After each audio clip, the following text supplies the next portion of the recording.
Hello' guys, আপোনালোকক মোৰ চেনেললৈ স্বাগতম জনাইছোঁ। আশা কৰোঁ ভিডিঅ'টি শেষলৈকে চাব। আৰু আজি মই চিকেন বনাম। সকলোৱে বনায়, কিন্তু আজি মই মোৰ ষ্টাইলত বনাইছোঁ। এয়া আদা, ৰহুন, জলকীয়া এয়া পিচি ল'লোঁ। বিলাহী কাটি লৈছোঁ সৰু সৰুকৈ, কেঁচা জলকীয়া, পিঁয়াজ।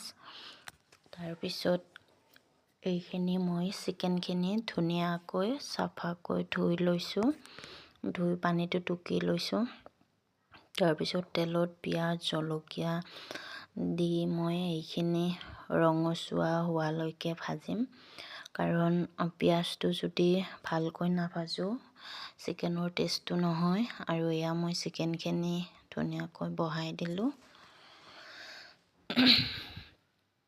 এয়া চিকেনখিনি মই লৰাই দিছোঁ বাৰু অকণমান টাইম, 1 মিনিটমানৰ বাবে। আৰু এয়া জলকীয়া, আদা, ৰহুনৰ পেষ্টটো দি দিছোঁ।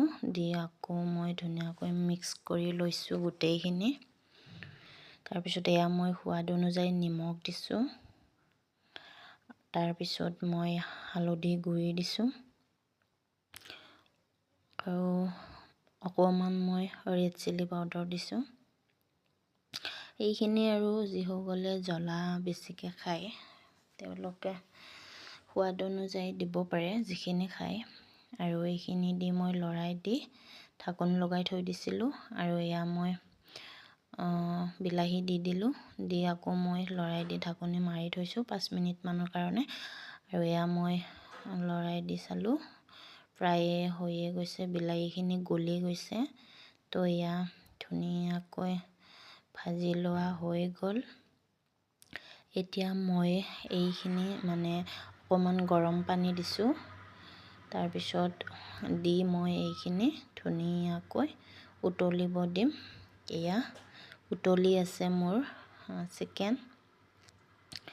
এয়া চিকেন হৈ গ'ল গৰম গৰম ভাতৰ লগত। আশা কৰোঁ ভিডিঅ'টি চাই ভাল পাব বুলি।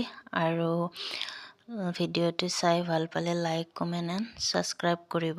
আজিলৈ আহিছোঁ, বাই বাই। আকৌ এটা নতুন ভিডিঅ'